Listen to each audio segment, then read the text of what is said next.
Yo, yo, yo. Welcome to another Crypto and Chill show. How's everybody doing today? I hope you guys are doing well. You know what I'm saying? Crazy, crazy market yesterday, but we're gonna get back to it. Ain't no thing but a chicken wing. Shout out to LB Crypto. What's going on, sir? I see you in the chat. Hope everything is well with you. What's going on to Six and he says Solana and Algorand is skyrocketing. Yeah, we're gonna definitely take a look at the market. What's going on to Granddaddy Gohan? He said algo. Yeah, yeah, definitely, definitely. So let's get straight into this. Um, before we continue, check out the Trendsetter cryptocurrency course. You know what I mean, for the beginners. Because once we start mooning, I'm not looking back. Okay, so BTC is at 46,000 right now after it had a flash crash to 42 yesterday. Ethereum is at 35. ADA is at 249. Um, the market has been pretty interesting today. We've had a lot of going up and down, going up and down. Just people taking profits here and there from what it looks like. ADA is at 249. Solana, shout out to the Solana gang in the building, is at $204. Um, Honestly, somebody's got to tell me what's going on with Solana. Did they release a new project? Or I mean, I've been looking, but I Solana has been pumping the last 2 weeks. Something beautiful. Can't deny that. I wish we can see that for some other alts, right? XRP is at 113. Dogecoin is hovering around 25 cents. Algorand, woohoo, $2. Yeah, it's good to see Algo doing its thing. Loving that. So VeChain, about 12. So yeah, the market, I mean, it's very interesting where we're at right now. September historically has always been not necessarily the best month for crypto, but we'll see. I mean, it's still the beginning of the month. There's a lot of time left. And you know my motto, buy at the dip, but this ain't financial advice. I'm just telling you guys what I'm doing. Shout out to Ricky Webster. Appreciate you, bro. Peace to you, sir. What's going on, young Jay? He says Ada to the moon. Yes, sir. See Frank in the building. Peace, fam. Peace to everybody. Um, and so today the main topic is we're gonna talk about utility and adoption. I think this is very, very important because a lot of questions I get are about price, price, price. And that's cool. Let's be honest, right? We all here because we want to make money. Let's keep it a buck. But some of you guys are just throwing money at any coin because you hear somebody tell you it's good or this is the next coin to blow, or some of you might even be putting money into Solana and you don't even have an idea what it does, right? So in this stream, I want to talk about adoption and utility. Sometimes I use these words interchangeably along with usage, but this is my main criteria because to me, if you're investing into something, you got to know what you're investing in. So if you were ever to talk to somebody about it, you're able to explain it to them, right? But also, we're going to go over some things where some people have the mentality that, oh, if ADA, for example, gets to $10, I'm going to sell, which is cool. I'm not knocking that. But are you going to sell and then buy back in, or are you just going to sell everything, right? The reason I bring that up is because imagine somebody who got into Tesla or Apple stock early on, and then they sold everything when it got to $10. Well, where's Tesla right now? Last time I checked, and that was like a day or two ago, it was like 465. I couldn't tell you where Apple is right now. So, what is my point by talking about price? The price is always going to go up, right? Yeah, it's going to go down as well, but I'm speaking long term. It's going to go up, down, up, down. You know what I'm saying? And the reality is, there were people back in 2012, 2013 who had crypto, or even 2010, and when Bitcoin got, for example, to $10, right? They're like, "Oh, I sold." Now imagine if they would have hodled or taken profits and then reinvested, stuff like that, depending on their strategy. And they're still here today. Whew. So what I'm saying is, when I'm talking about macro, I want people to start thinking about long term, about longevity. Um, because here's the thing: blockchain ain't going nowhere. Now we're talking about assets, right? In regards to cryptocurrency, digital currency is the future. You're already seeing this. We showed you the evidence already. 4 years ago, there wasn't no El Salvador. There wasn't no El Salvador. And if you're talking about digital currency, even though it's not crypto, the digital yuan, was it around 4 years ago? I don't know. I don't think so. I never heard of it 4 years ago. I'll tell you that. So I want people to start thinking about it, because it's when we start talking about blockchain technology, it's a big, big world. Now we're gonna stick to crypto on this one, obviously, because that's what this is. But I want people to start understanding what utility and adoption is. And I teach that extensively actually in my course for those who have taken it, those who are not familiar with it, whatever.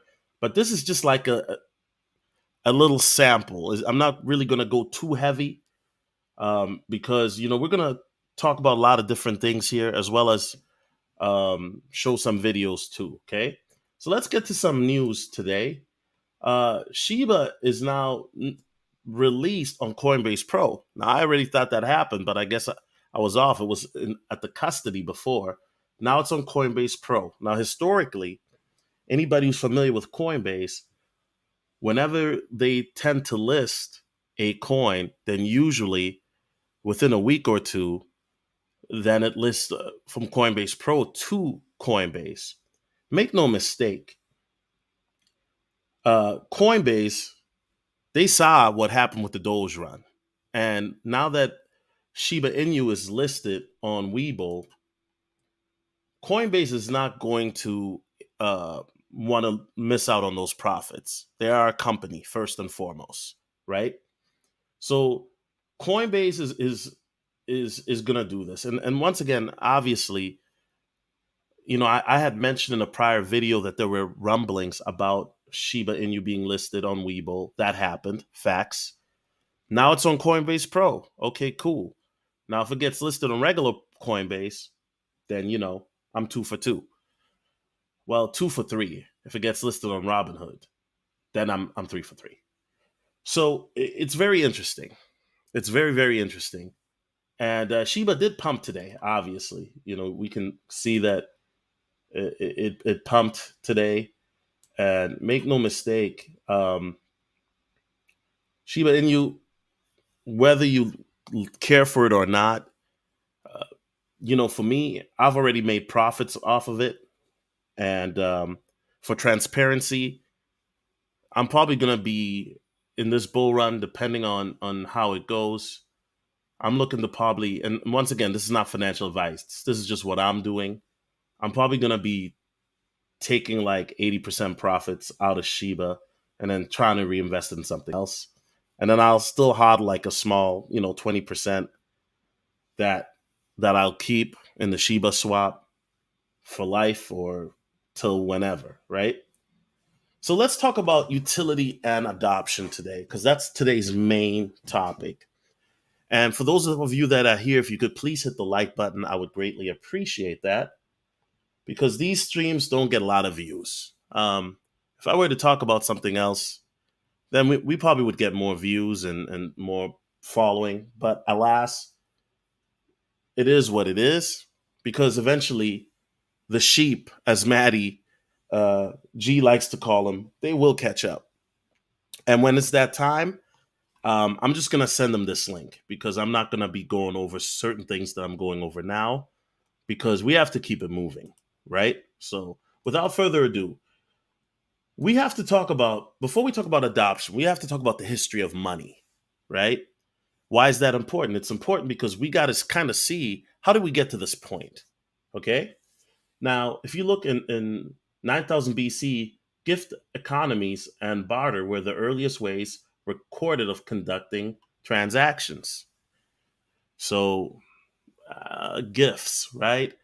Like they used to give stuff like myrrh, spices, food, stuff like that, donkeys, animals, stuff like that. Probably other things as well that I'm forgetting. Granddaddy Gohan says views will come when FOMO kicks in. Yeah, definitely. And like I said, when that happens and people want to know stuff like adoption utility, I'm just gonna send them this video because when the FOMO happens, we're not gonna be talking about stuff like this. So all of this stuff for people who are veterans, this is just gonna be like a refresher for you. For people who are nobs, I hope you get something out of it. You know. 11,000 BC, miniature replicas of the items were exchanged, were used in China as currency. Quite inconvenient as your own money can sting you. Okay? And then 700 BC, the first official currency was minted by King, and I'm going to butcher his name, Aliadis in the kingdom of, is it Lida? Modern day Western Turkey. The Lydian lion was made of electrum alloy, a combination of silver and gold. Whew, I wonder how much that would be worth today. 700 AD. Okay. Paper money appeared in some forms during the Song dynasty in China, but became official during the Tang dynasty around 1100 AD, which then brings us to Marco Polo, 1200 AD. Marco Polo travels into the Asian region, brought the idea of paper money into Europe, but it wasn't until 1661 that the first banknote was issued in Sweden. Now let that sink in. Let that sink in, guys. Marco Polo traveled the Asian region, right? In 1200 AD. That's where he learned about paper money when he was in Asia. So he brought that back to Europe, but it wasn't implemented until 1661, over 400 years later. Let that sink in for a moment, guys. Let's continue. 1792 AD. During the Coinage Act of 1792, the US formalized a currency system and appointed the US dollar as the official currency of the US. Okay? So a little bit over 131 years later or so, the US dollar is implemented in 1792. I bet you a lot of y'all didn't know that. I didn't know that. I'm gonna be honest. 1933 to 1971, President Franklin D. Roosevelt closed banks, recalled gold, and built up the U.S. reserves. President Richard Nixon then removed the fixed exchange rate between gold and U.S. dollars. This is critical because what Nixon did basically, and what Roosevelt did too, let's be honest, what they did over, 70 to 90 years ago, or 50 to 90 years ago, excuse me, um, it is what really brings us here, right? Nixon, by removing that rate, because the gold always backed up the dollar, okay? And coincidentally, or not coincidentally at all, is once Nixon did that, inflation skyrocketed. Okay, and that is the catalyst to where we are. One of the main catalysts, actually, if not the catalyst. 1946, John Biggins of the Flatbush National Bank of Brooklyn and New York created the first bank issued card with the charge it system.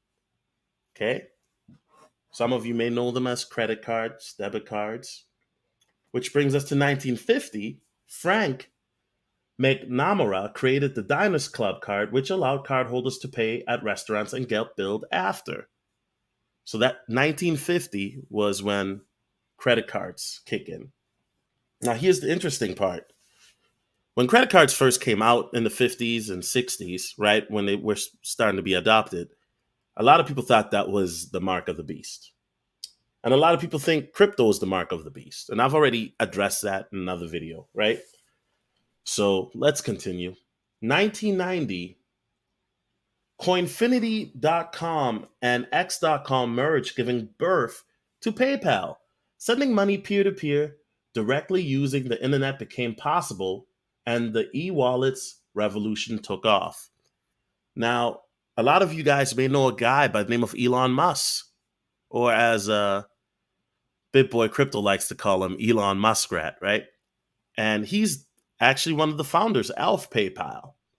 So it makes sense to me why he's so bullish on crypto, right? It makes a lot of sense to me because he's one of the founders of PayPal. Shout out to Six Sounds with the $5 super chat. Always appreciate you donating and contributing to the stream, brother. You're a real one. You know what I'm saying? I mean that. I really appreciate that, man. Thank you. 2009, which brings us to 2009. A mysterious developer known by the alias Satoshi Nakamoto created Bitcoin, a decentralized and anonymous virtual currency. Okay? So this is a quick, and I know this is very quick. I mean, you can go in depth, but listen, we're not going to talk about this in depth because I think that this does a great job of talking about it. But this shows you guys kind of like a roadmap, right? If you look at it, it's kind of like a map to how we got here to Bitcoin, how we got here today to cryptocurrency, right? And make no mistake, this is not ending. And wherever the path leads to next, you are right now, you listening to this, yes, you in the chat, you're part of history. These are exciting times. So strap on your seatbelts because, ladies and gentlemen, we're taking off to the moon. Now, when we're talking about adoption, okay, now we understand how we got to this point. But let's talk about what is adoption. Now, there are 5 stages to adoption, or typically what people consider 5 stages, right? Is the innovators. I like to call those the innovators, right? I'll tell you guys where we're at. Innovators are the first individuals to adopt an innovation. Innovators are willing to take risks, youngest in age, and have the highest social class, have great financial lucidity. Okay. Now, the innovators are the guys that got into crypto, like Satoshi, Nakamoto, Gavin Wood, Charles Hoskinson's, Vitalik Buterin, among many, many more names. A lot of names that you guys probably will never hear of, or names that have been forgotten, or names that you not necessarily forgotten, but yeah, there are probably a lot of forgotten names, but also names that the average person just doesn't know, right? And so the innovators, they got their bread, right? If you, to me, if you got in the space between 2009 to 2015, you're like in that innovator group, okay? That's just what I think. Oh, matter of fact, 2009 to yeah maybe 2014. Okay, now let's talk about early adopters. This is the second fastest category. Individuals who adopt innovation. These individuals have the highest degree of opinion leadership among the other adopter categories. Early adopters are typically younger in age, have a higher social class. Okay, now early adopters, who once again, I'm just throwing out random years because I know people are gonna say, "Oh, you're wrong, Solo. It's not that." It's okay. I'm just throwing that out, right? But early adopters are people who came after 2009. I don't know where I would place them directly. Okay. Now, early majority individuals in this category adopt an innovation after a varying degree of time. The time of adoption is significantly longer than the innovators and early adopters. Early majority tend to be slower in the adoption process, have above average social status. I think that anybody who's in here right now in crypto currently, you are part of the early majority or trendsetters, as I like to call it. Now, late majority, anybody watching this video after January 2022, you're the late majority. Okay? You're the late majority. Basically, individuals in the category will adopt an innovation after the average member of this society. These individuals approach an innovation with a high degree of skepticism after the majority of society has adopted the innovation. Late majority are typically skeptical about an innovation, have below average social status. Okay?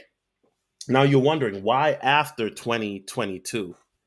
Because where we're headed and with all the evidence that you see, I mean, I don't know how you cannot see it. El Salvador adopting crypto. 6 months from now, who knows? There might be other countries adopting, you know, cryptocurrency officially. Digital currency being adopted by China. It's inevitable. When I go to my local gas station and I see this, I see this. I don't see a phone booth. I don't see I mean, they have the regular ATM, but those are going to be probably phased out here within the next 10 to 15 years. And by regular ATM, I'm talking money. But when I start seeing this around in gas stations, right, where I live, and I don't live in a big town or big city. I live in a, small town to medium size town. You guys know where I'm at. When I start to see this around gas stations, convenience stores, and my cousin then sends me a picture of the same thing in the middle of beaches in the middle of San Diego. That lets me know that adoption is inevitable. And yes, I'm sorry, I had to quote Thanos because you guys know I'm a nerd. Adoption is inevitable. Now, Thanos didn't say that exactly. Thanos said, I am inevitable. And when I look at crypto, I, I get the same sense. And when I say that, I'm saying that cryptocurrency is inevitable. It's here. But a lot of people are sleeping on it. A lot of people are sleeping on it. Those of you who are watching right now, you're wide awake or you're trying to wake up. This is like the Matrix when Neo took the red pill, right?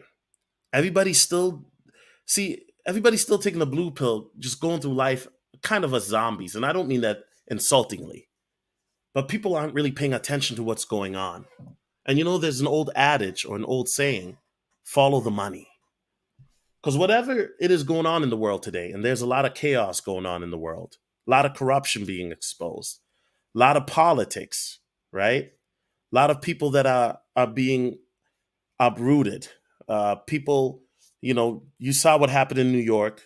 They got that governor out of there. And don't be shocked if it happened to other places too, in the USA, Chicago, Wisconsin, other places, California, right?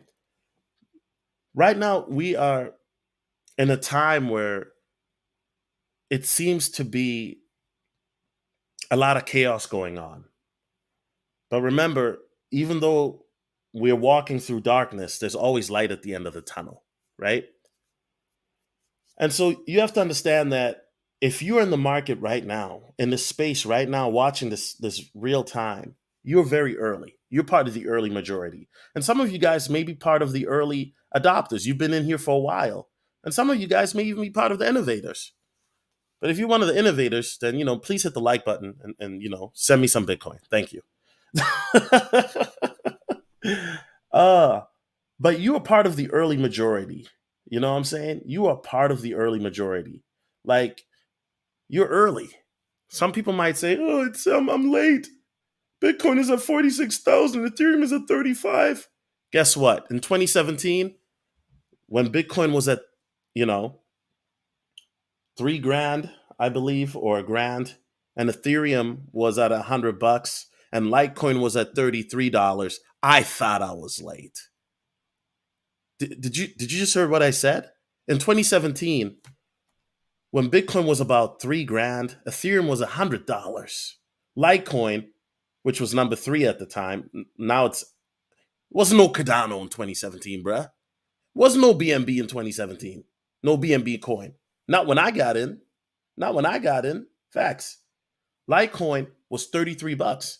Now people disregard Litecoin, but look at where Litecoin is at right now. $180. And I thought I was late. So if you're watching this right now, 4 years from now, you might come back and watch this video and you might laugh to yourself and chuckle.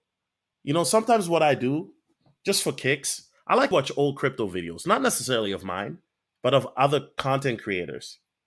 And I just like to see the prices. Watching 2017 videos, 2016, 2015, and I'm just like, wow. And shout out to Da Vinci J15. I was talking to him on Instagram the other day, man. Cool guy. I really hope to get him on the channel to do an interview. And I can only imagine, for those who are familiar with Da Vinci, if you're not, he's a guy who made a video where he was begging people in 2013, or asking them, to be more politically correct. Not saying that he was begging them, but he was pleading. Okay, that's the best word, pleading. 2013, for people to buy a Bitcoin when it was like $1 for just $1 worth of Bitcoin, and I think Bitcoin at the time was like $250, if I'm not mistaken. Once again, I don't exactly remember when he made that video, but somebody in the chat, I know you guys can correct me on that. I know you guys like doing that. But he was telling people, get into crypto, buy $1 worth. Now, fast forward 2013 to now, Da Vinci lives in Dubai, travels the world, enjoys fine dining everywhere. I mean, to see him, his life is amazing. And so what I'm saying is this. What I'm trying to say is this. You may think that you're late, but you're not. You're early. Now, you're not early like Da Vinci was, or early like they were back in 2009, right? When you could probably get Bitcoin for dollar, pennies on the dollar, but you are still very early. Make no mistake. Because 4 years from now, you will never see ADA at 245 again. Ethereum at 3 grand again. Bitcoin at this price. You know why? How I know? Because 4 years ago, well, let me stop. No, you won't. Well, maybe. Let me stop. Because we did see Ethereum at $100 last year, and Bitcoin went down to 5 grand. So you might, because we don't, but in my defense, let me just say this. I mean, we had a once in 100-year event happen last year, right? We did. But these prices are going to continue to increase. And for those who don't believe me, just look at the historical charts, look at the graphs, look at that, and it will co-sign what I'm telling you. Okay, so moving on. So now that we understand the 5 phases of adoption, right? This is very important. The reason I'm bringing this up is because when you look at the laggards, individuals in this category are the last to adopt innovation. Unlike some of the previous categories, individuals in this category show little to no opinion leadership. What I'm saying is that with cryptocurrency, there's going to be people that are going to try to resist. There are going to be people that are going to be happy with the status quo. There are going to be people that would rather still write checks. How many of you know people that write checks in the chat? There's still people that write checks. Now, granted, in certain situations, you're going to need to write a check. Maybe if you pay your electric bill, or at the DMV. Sometimes they don't accept that. But have you noticed that checks are slowly being phased out, or have been phased out for the last 20 years in society? And make no mistake, cash is going to be phased out too. Now, I don't have an exact date for you, but it wouldn't shock me if cash is phased out faster than checks. Innovation is inevitable. Adoption is inevitable. And once again, let me go back to an earlier point that I made. Remember, I was talking about Marco Polo, how he went to Asia, right? Good old Marco here. He probably wasn't as handsome in real life as the picture, but who knows? Marco Polo brought paper money, or the concept of paper money, to Europe. And it took over 400 years to adopt. 400 years. Bitcoin has been around since 2009. Cryptocurrencies has been around since 2009. And we're already starting to see adoption. We're already starting to see you can, buy things with Bitcoin or other cryptocurrencies. We're already starting to see Bitcoin ATMs pop up. And some of you guys hit one in the chat. Have you seen a Bitcoin or cryptocurrency ATM in your city? Hit one in the chat. So what am I saying? I'm saying that as technology has evolved for humans, so has adoption. So has adoption. I'm sorry, but it's not going to take 400 years for crypto to be adopted, because adoption is happening right now. And I'm showing you guys receipts. Now, if you're watching this 5 years from now, you're going to laugh. You're probably going to be like, oh, Solo, nobody uses these anymore. Now we use you know, hand IDs or something like that. Now, I'm not going to say a chip because, God, no, I'm not putting no chip in my hand. But you guys get the point. Adoption is inevitable. Innovation is inevitable. And this is why I call this channel Trendsetters, because we're here to set the trend. If you're watching this currently, you are a trendsetter. Woo! It's lovely. Now, if you're watching this after, you're still a trendsetter too, because you're my channel. Just make sure to subscribe and hit the like button. Now, let's talk about this. This is very, very important. And I'm talking about America right now because I am American. We're in America. 50 million Americans likely to buy crypto in the next year. That was posted on May the 18th. 50 million Americans. Honestly, I don't think that's enough. But let's look at this. 14% of American adults, roughly 21 million people, own cryptocurrency. I wonder, do you guys think that's enough? Not if we're talking for mass adoption, right? Which, remember, is inevitable. However, if we're talking about early adopters, you're part of that top 14%. And some of you guys may have been part of the top 10%. Some of you guys may have been part of the top 5%. I remember a girl, golly, somehow I'm able to bring up girls in these streams. I was dating this girl. She was a beautiful young lady. She was very voluptuous. The type that I like. You guys know me. I like my women bottom and top heavy. You know what I'm saying? But yeah, she was a beautiful woman, and she was telling me how she used to play these computer games with Bitcoin, and how she would earn Bitcoin. But back then, believe it or not, nobody valued it. So she was just like, meh. You know what I mean? And what I'm saying is that nowadays you have people, and shout out to uh I forgot the brother's name. I'll think of it. But shout out to the brother. He was saying it yesterday. My co-host, right? MD, the distinguished man. Okay, I remember his name now.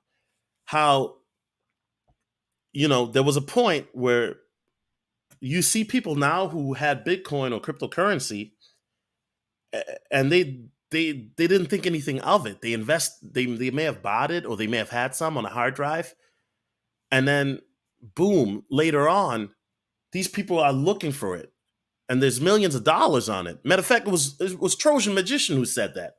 It wasn't distinguished man. It was Trojan the Magician. And how often have you heard that?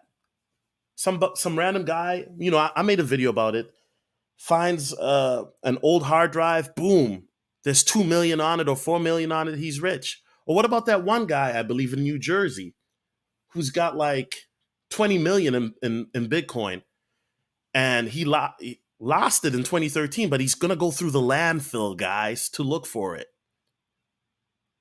Landfill, to look for this hard drive. Let that sink in. What would you do for $20 million? If I told you, hey, would you go through a landfill, dirty, nasty trash? God can only imagine the type of nastiness and ratchetness that you will find in that landfill.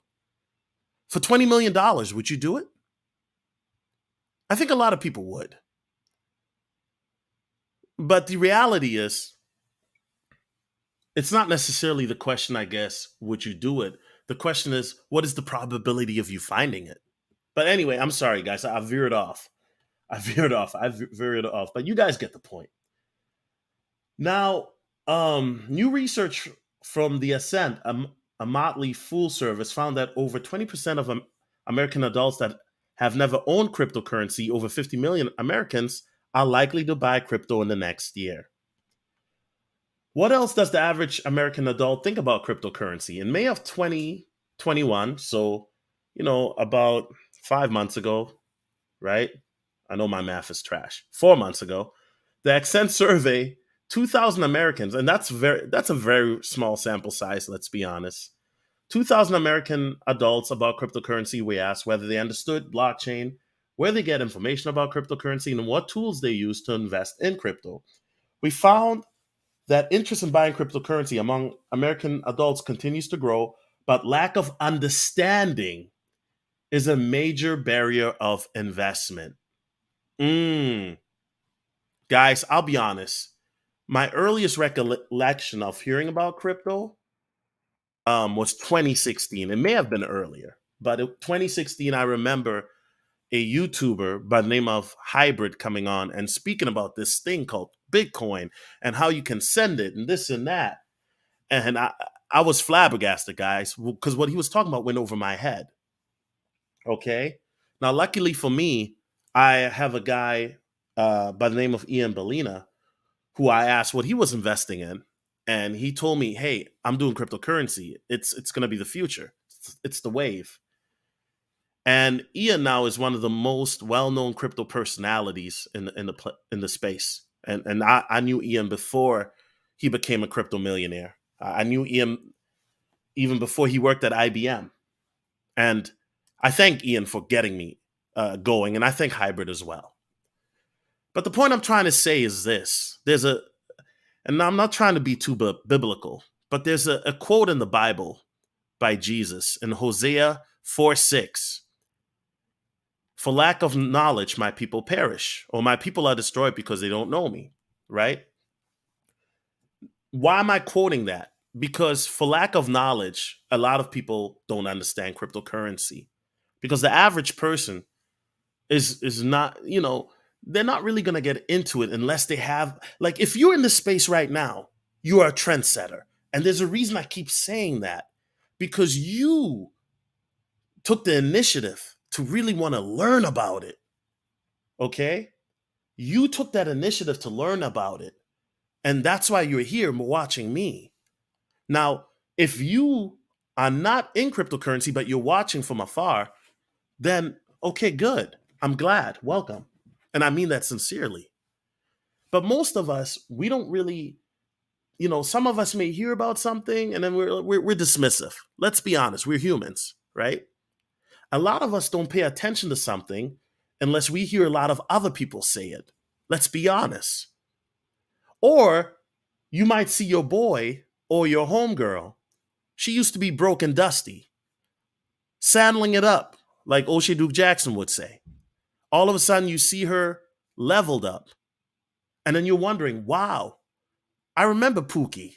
He was a broke guy living in a trap house. Now he lives in a mansion, or he lives in a nice neighborhood in a gated community. Like, what gives? And he tells you, hey, I got into crypto. You're gonna probably be more intrigued and take it more seriously when you know somebody personally who has come up, right? But for lack of knowledge, the understanding, and this is why I come in here, because for me, I didn't understand it either. And then I saw how Ian broke it down simply. And I said, you know what? There are a lot of nuances to crypto. Let's be honest. There's a steep learning curve. Let's be honest. But one thing I realize is maybe I can give information to the person that Ian can't reach or that Vitalik can't reach.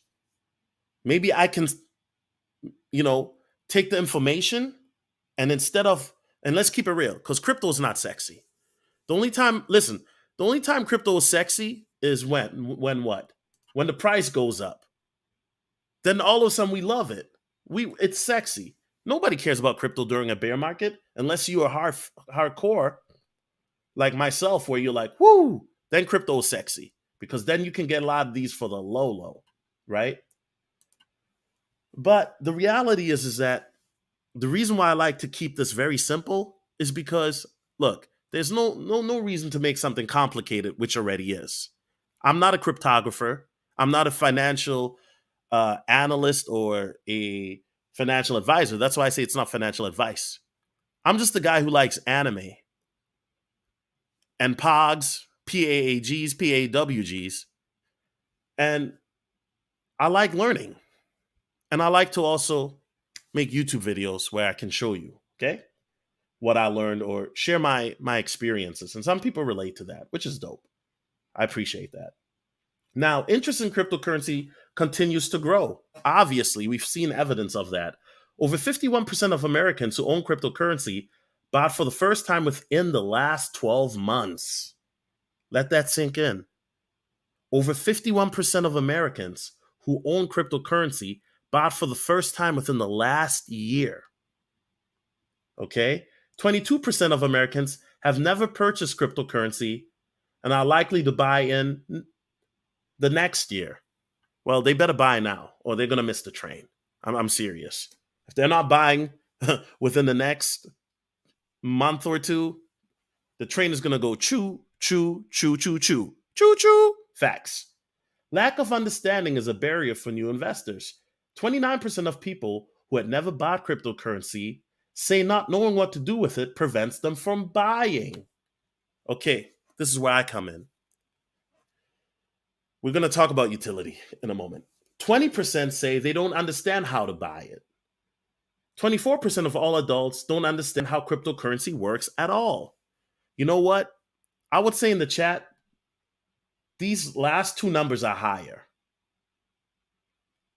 Right, David K? Do you think that it's only 24% of American adults who don't understand cryptocurrency works at all? I think it's higher than that, David K. Let me know. He says, bear market is where the money is made. Exactly. Everybody thinks it's made on a bull run. No. You know, I used to think like that too.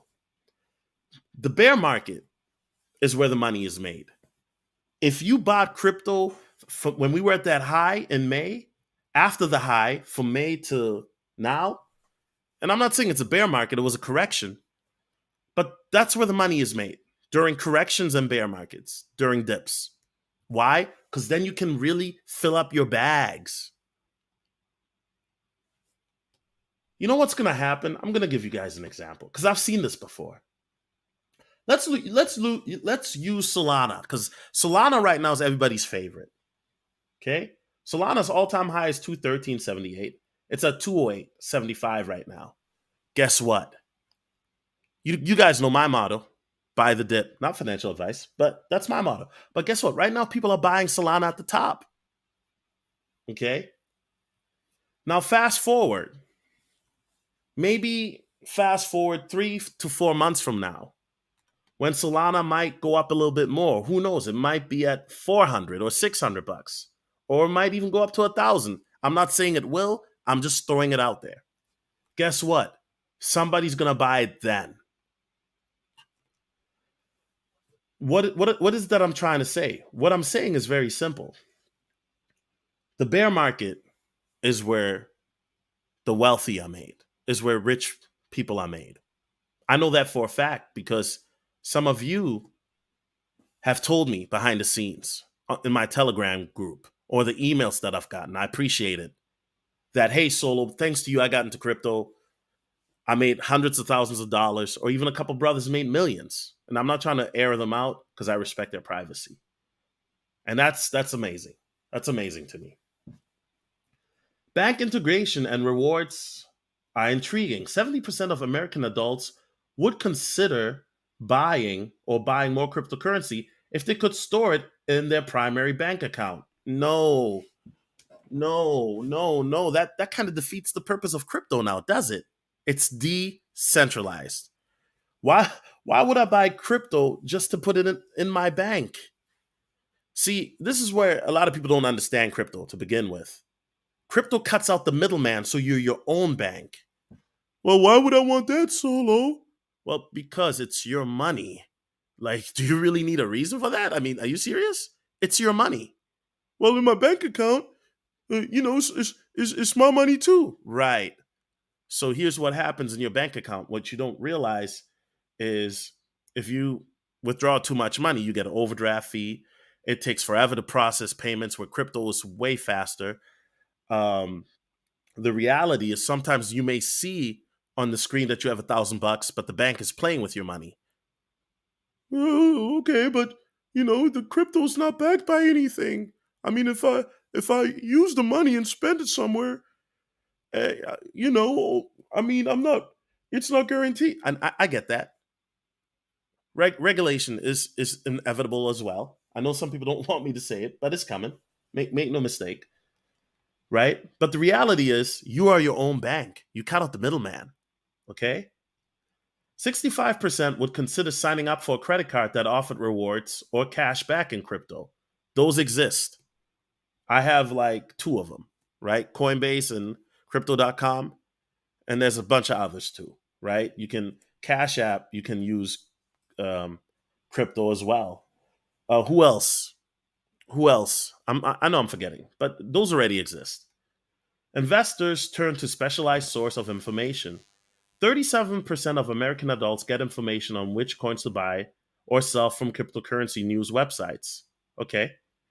Coinbase is dominant. 67% of American adults who own or have owned cryptocurrency have used Coinbase. No other exchange was used by more than 28% of respondents. And you know what? I know a lot of the veterans are going to cringe when I say that, but if you're a beginner, Coinbase is great. Coinbase is great. But if you're a veteran, woo, we going to look at you and we're going to be like, good job. Good job. You made it to Super Saiyan 1. Now catch up. We're on Super Saiyan Blue, bruh. Catch up. We're in Super Saiyan 4. Super Saiyan Blue. Now, if you're not a Dragon Ball Z fan, that'll go over your head. The time horizons are short. 65% of Americans who own or have owned cryptocurrency typically sell within a year or when they purchase it. Opinions on regulation are still being formed. 40% of American adults said they didn't know enough about cryptocurrency to have an opinion on whether it should be regulated by the government. Right, for lack of knowledge, remember. Okay. Now, over half of Americans who own cryptocurrency bought for the first time within the last 12 years. Interest in buying cryptocurrency has surged in the last year, with 51% of crypto owners buying for the first time in that period. Our data reveals that the percentage of American adults buying cryptocurrency for the first time has increased over the past 5 years. Okay. So this is it here. How long ago did you buy cryptocurrency for the first time? Now, where would I be? I'm in the green. I bought about my first time was 2 to 5 years ago, 4 years ago to be exact. So that's like 18%. If you bought more than 5 years ago, according to the survey, you're like in the top 10%. If you haven't bought at all, what are you waiting for, right? Hold on a second. Let me check the chat. And I'm not ignoring you guys in the chat. You know what I'm saying? I'm just like I said, I like to flow when I'm in my presentation mode. Six Sound says eventually you won't be able to cash out your crypto for paper money because crypto will be the money. Exactly. Exactly. And I don't have an exact time frame of when that be. Could be 5 years. I don't know. It could be 10 years. Could be 20 years, right? But it's going to happen. It's going to happen. Over 20% of Americans that have never bought cryptocurrency are likely to buy in the next year. Okay. Now, I know this survey is a very small sample size, and I'm not going to keep going over it, but I find this very, very interesting. The number one reason is, what is the main thing preventing you from buying cryptocurrency? I don't know what to do with it. 29.15%, right? And this is where we're talking about adoption. Because a lot of people are like, yeah, well, what do I do with it? I mean, what's the point? Okay. I mean, you can hedge it. You can, use it as a form of currency. There's different things you can do. I don't understand how to buy it. I never heard of it. 14% say they've never heard of it. If you haven't heard about cryptocurrency, bruh, where are you living? In the Appalachian Mountains? Like, are you living off the grid? Like, how have you not heard of it? I find that hard to believe. I think it's a bad investment. Oh, yeah, I used to hear that one a lot when I used to talk to financial advisors in real life. It's too expensive. That's a myth. That's a myth because you can find altcoins for very reasonable price, some of them pennies on the dollar, right? I'm waiting for people to start using it. What? Does that even make sense? So you're waiting to buy cryptocurrency so that other people will start using it. That sounds like a sheep mentality to me. As I said earlier, some people are not going to do something unless they see somebody else do it. I got to keep it honest, right? I feel like it's too late. What? No, you're not late. Even when this article came out in May, which you're not late. And then 5% is other reason. 49% of Americans who have never owned cryptocurrency would consider buying it if they could store it in their primary bank, which is asinine to me.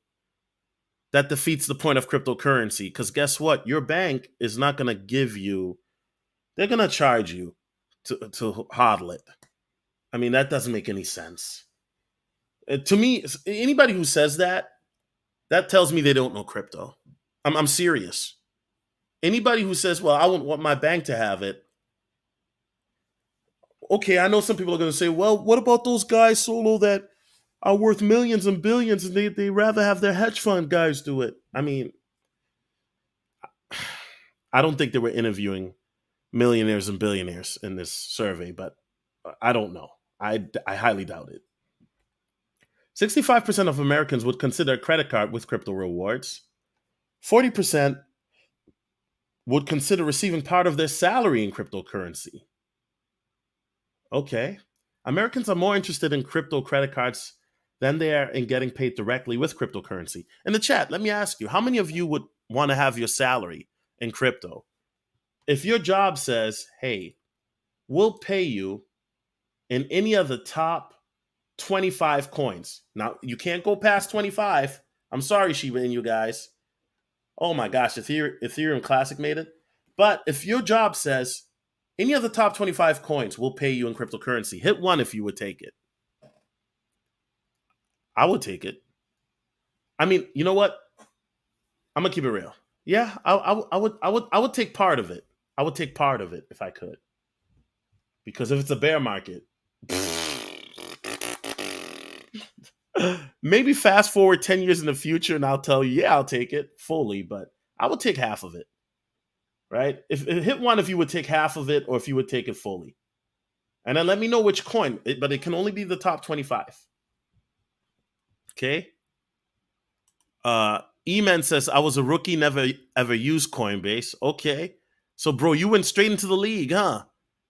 You went from straight MVP mode. Okay. Shout out to Camrock. He hits one. Six Sound says half. Granddaddy Go On says, pay me in XRP. I agree with you on that. I would want to get paid in XRP too. XRP or Ethereum for me. Camrock says XRP. I was KG. Okay. All right. I'm mad at that. Kevin Garnett, one of my favorite players of all time. Love that guy. Never met KG. Met Kevin Love though. Met Kevin Love a bunch of times. I got some crazy Kevin Love stories, but this is not a Kevin Love stream, so let's continue. Almost 60% of owners and previous owners of crypto would consider getting part of their salary in cryptocurrency. Okay, so let's talk about integration, which I consider part of adoption, right? We asked survey respondents how they feel about further integrating cryptocurrency in their daily lives. And buying more cryptocurrency, if they could store it in an account with your primary bank, 70% total. Never. You know what? That doesn't make sense to me. Why would you?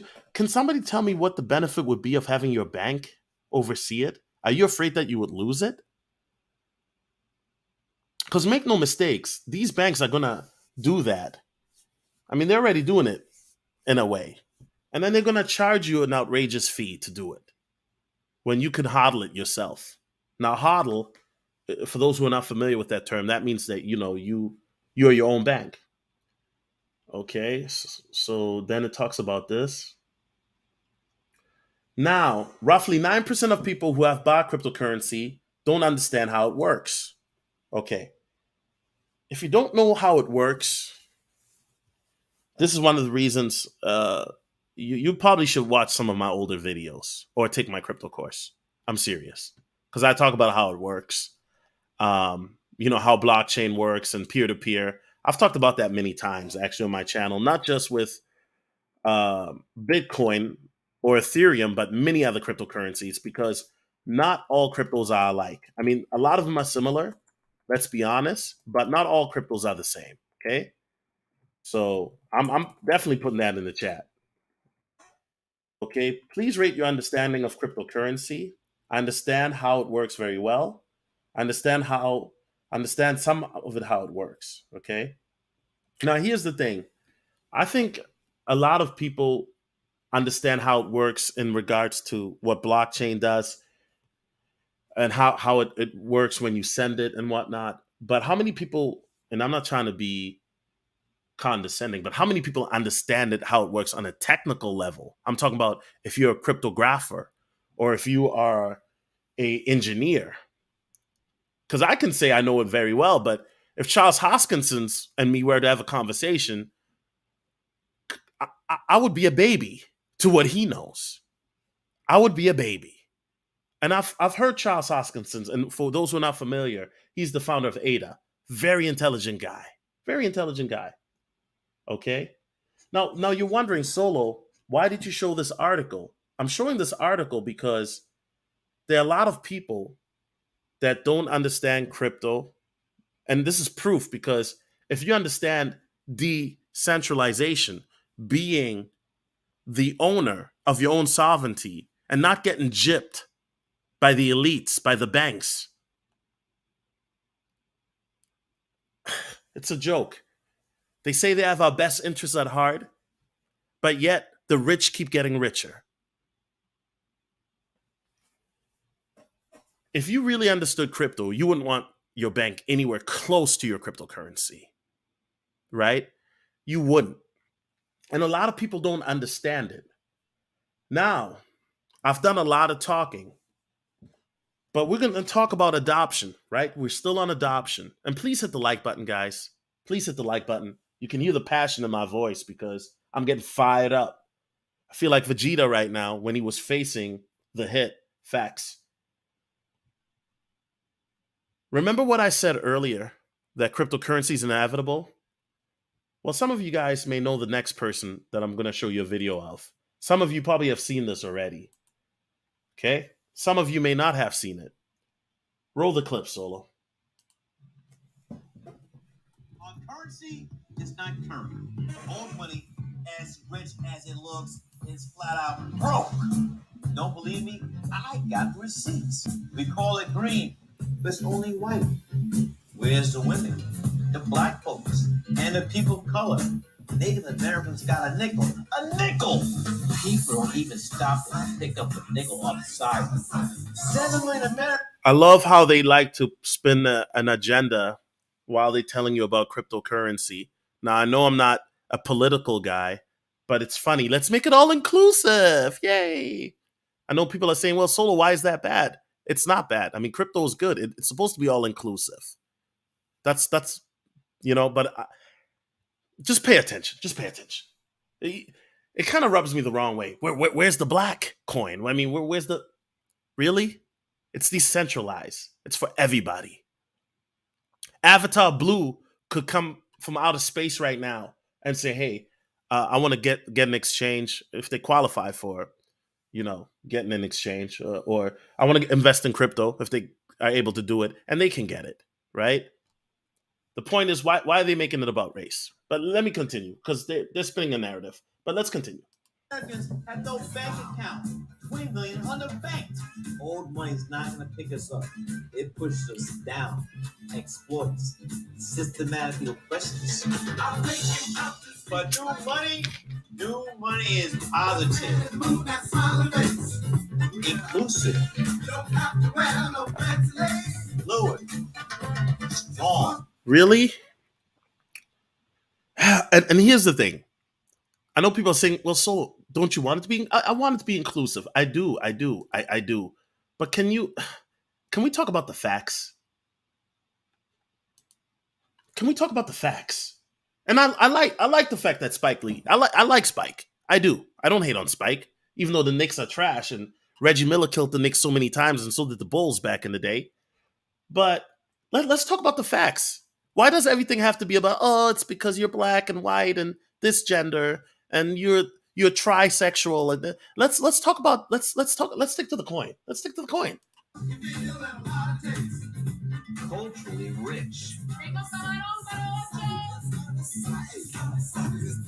Where status is anything but status quo. Do your own research.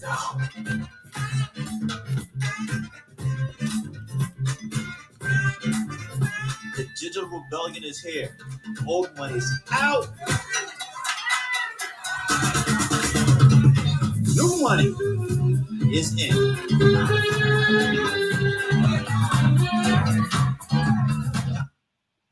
Remember what I showed you guys earlier about those ATMs? Listen, guys, one thing about the elites, they like to tell you guys what they do before they do it. They do. They like to tell you guys. It's just a lot of you guys don't pick up on it because they like to do it through symbolism. They like to do it through numbers, or sometimes even like this. Now, you think this is just an advertisement, but they're telling you what's going to happen.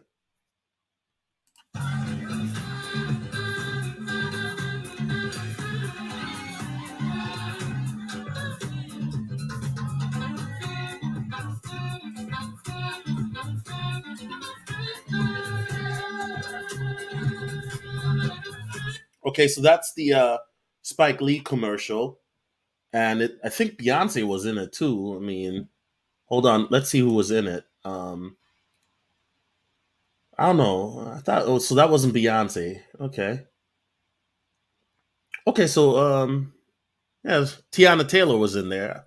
Okay, I recognize her.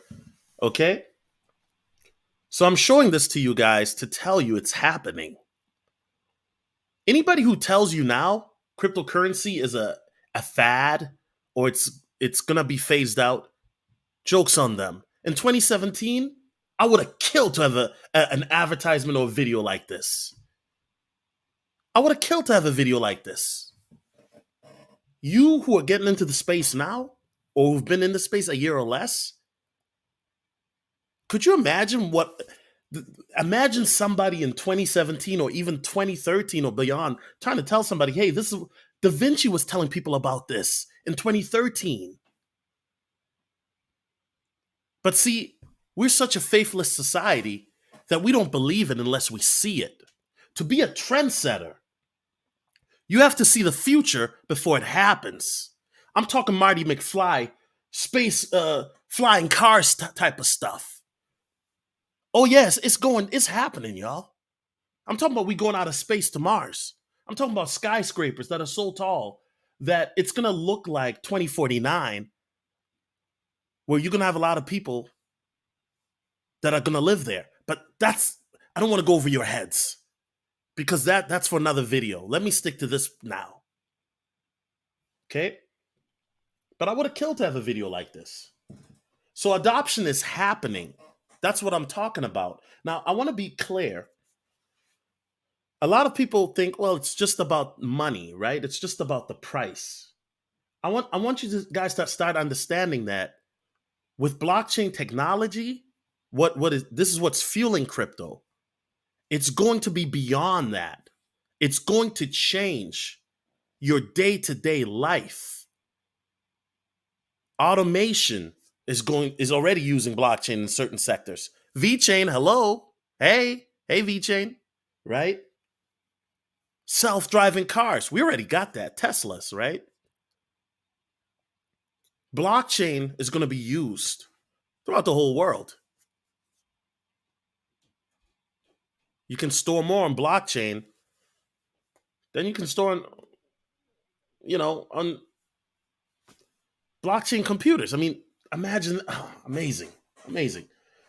These are 50 companies that are already using blockchain. Bank and finance, HSBC, BBVA, Barclays, Visa, supply chains, Walmart, DB. Now, I'm not saying they're using crypto. Some of them are, but I'm talking about blockchain, the technology behind it, energy, Siemens, Shell, real estate, Westfield, Brookfield, Coldwell Bankers, Trade, SEB, Bank of China. I recognize that. Government of Dubai, Seoul, and add El Salvador to the list, I guess, because now El Salvador is using Bitcoin officially. Okay. Travel, Delta, British Airways. It's happening. It is really happening. And the institutions are getting into it. Right. That's been established in blockchain. But they're also healthcare. Oh, I forgot. Yeah, we're not fans of Pfizer. We're not fans of the FDA, CDC, but we got to be honest, right? It's happening. So cryptocurrency is going to be used as well because it utilizes blockchain. Shout out to DC with the $5 super chat. I appreciate you, brother. Really do. He says, "Hey Solo, do you think it's a good idea to invest in my overtime into ADA or VeChain for the next 3 years? My goal is to retire in the next 5 years." I mean, I don't see why not. ADA and VeChain are definitely two that I'm hodling long term. Now obviously buy the dip or bear markets as much as you can. Not financial advice, but that's what I'm doing. I'm not telling you to do what I'm doing. I'm just telling you what I'm doing. But yeah, I mean, ADA and VeChain. I mean, this may sound crazy, but it wouldn't shock me if ADA next year isn't $100. Matter of fact, it would shock me if it isn't $100 next year. It would shock me. VeChain, highly underrated. Highly underrated. I love VeChain. Great, great, great. VeChain to me should be easily at minimum VeChain should be at $20. VeChain is very underrated, and I don't know if VeChain is this low because of um that it's associated with China or because people don't understand it, right? I will say this, when we talk about adoption, a lot of people look at just the price in regards to using it as a currency. And I'm not mad at that. But this is where a lot of you guys, and this is why I'm taking my time doing this video, because I want you guys to start to understand that it's going to revolutionize how you live your day-to-day life, the technology behind it. And there's certain cryptocurrencies that aren't even, there's somebody right now working on a cryptocurrency that's going to be a top 5 cryptocurrency for years to come. Right now, it's not even listed on any exchange. He's just coming up with the idea right now. He's somewhere sitting in his bedroom or office, or she or them, and they're coming up with an idea that's going to change the world. They're going to come up with an idea that's changed the world. Guys, I'm going to be honest, and this shouldn't shock anybody. There are over 10,000 coins? A lot of these coins, even in the top 50, right? Let's go down. In the top 200, in the top 1,000, they're not going to be around. They're not going to be around, or they're going to be forgotten. A lot of these coins. And another thing, which is going to be very simple, is the top 10 that you see now, 3 months from now might be completely different. 3 months from now, you could see XRP at number one, you could see BTC at number two, Ethereum at number three, or you could see Ethereum at number one, Bitcoin at number two, XRP at number three. I'm not saying it's going to happen, but I have seen this, guys. The top 10 can change. If anybody would have told me that 4 months ago, Dogecoin, which was about, Dogecoin was like in this range. It was like a late 20s, high 30s, mid 30s coin, would move up to number five at one point. I would have thought you were capping. Anything is possible. Look at where Solana is at. A month ago, Solana wasn't in the top 10. That's facts. Mike Fletcher says, I would love to know who was really behind that fake protest in El Salvador yesterday. If you don't see that crypto's the future, I wish you well and good luck with Keisha. Well, we know who it is. We know who it is. It's the bears, the opposition that don't want to see this come into fruition. Oh, don't, I know you guys say, well, Solo, you just said the elites are, yeah. They want it to come into fruition, but on their terms. Let me repeat that. The elites, they want crypto to come in on their terms. They want digital currency, more importantly, to come in their terms. Right? That's why they've been calling the government, it's not a secret, they've been trying to come up with their own coin. Some have called it the Fed coin. Some people think that it might be USDC that might be co-opted. Some people think it's XRP. That's why the SEC is messing with XRP. Now look at what's going on with Coinbase. And I thought I had that article, but we can talk about that too. So it's very important that people understand that. What I want you guys to understand is the price is important. I get it. We all looking to be ballers. We all looking to be in our fly Lambos. Although I think Lambos are overrated. I'd rather be in a McLaren or Aston Martin. I love the aesthetics of the Aston Martin. The gas mileage is trash. Let's be honest. Aston Martin's gas mileage, trash. But the aesthetics, love it. We all want to be in a Rolls Royce. Top down. With our beautiful wives or girlfriends. I get it. But what I want you guys to start thinking about is, what is it that you're buying? And what is the purpose? Are you just getting into it because it's the wave and everybody is doing it? Or do you really see something long term?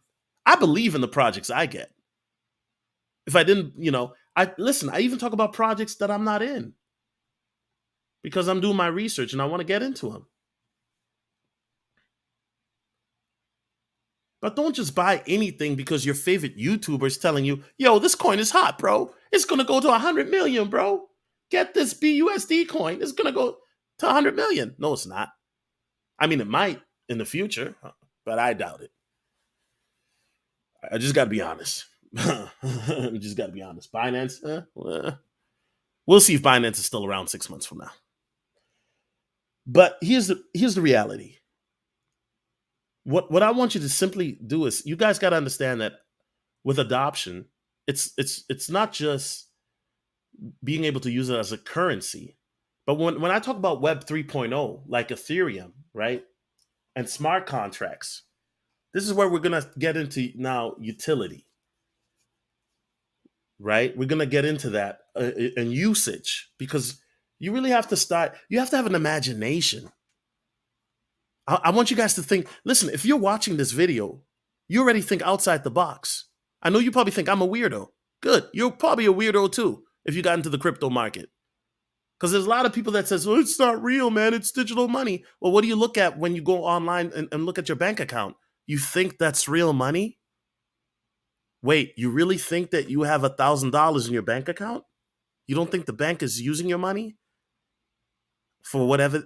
Let me just stop, man, because I'm just going too deep. Let me stick to the basics, bro. Matrix 4 coming out, bro. So I'm in my Neo bag right now. Forgive me. Let's talk about utility tokens, coin versus utility tokens, and security tokens. Because when I talk about adoption, utility, and usage, I use them interchangeably sometimes. But let's talk about this. This is very important. Okay. Now, coins are money. Okay. We mostly use paper money, metal coins, or electronic money to conduct commercial transaction. This kind of money is called fiat currency. Any government issued currency is fiat currency. That means that money supply value is controlled by a central bank. Okay. Now, Satoshi Nakamoto created Bitcoin on October 31st, 2008. I thought it was 2009, but okay. The functionality of digital coin is just that, a means of payment. It has the same features as money. It's a unit of account, store of value, and medium transfer. A crypto coin is not that different from a physical one that we can keep in our pockets. It's just digital and not controlled by a central bank. Now, this is very important, guys, because remember, adoption is happening. You're already using digital money and you ain't even know it. Every time you pay somebody using Cash App, when I get the notion, when you send a Cash App donations to my channel or your favorite YouTuber channel, that's digital, bro. Venmo, PayPal, that's digital. Keisha, that's digital. Facts. Okay? So you're already, believe it or not, but you're already learning how to use or how to, well, not technically, but you are kind of, in a sense, learning how to use crypto when you do PayPal or Venmo or Cash App. Now, crypto is obviously different, but there's going to come a point where your wallet is going to be your cell phone. You're not going to have a wallet.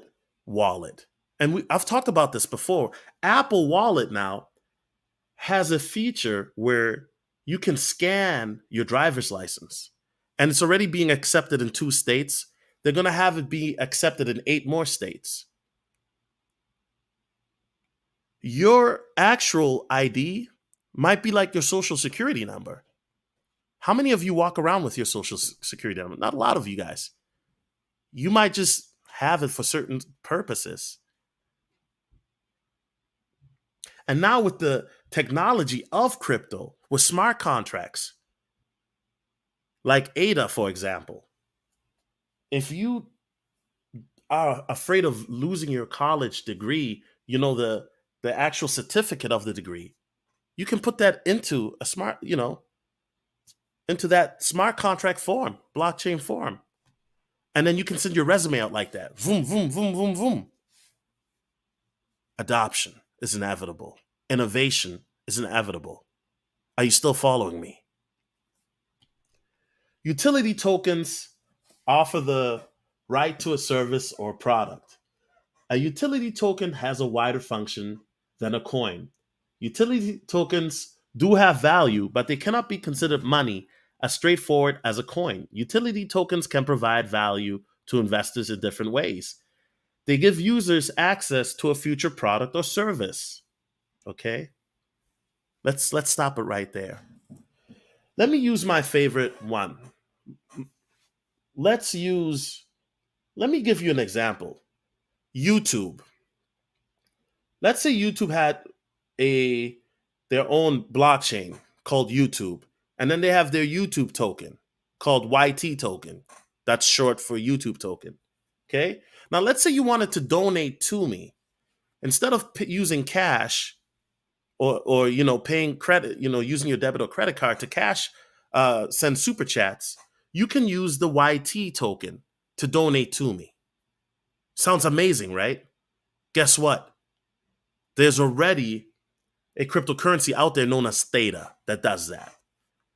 And not only can you donate in that token, T-Fuel, right?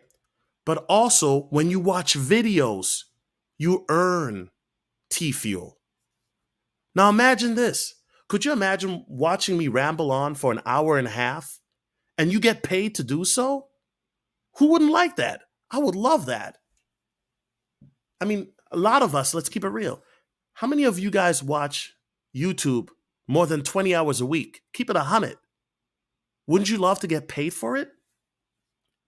Wouldn't you love to get paid for playing your favorite video games? They're already, I mean, people get paid for that already. You have to be good. But imagine that there are cryptocurrencies out there that are working on that. Where if you play a certain video game or computer game, you get paid in that token. So you're making money while you play. Hey, hey, hey. Okay?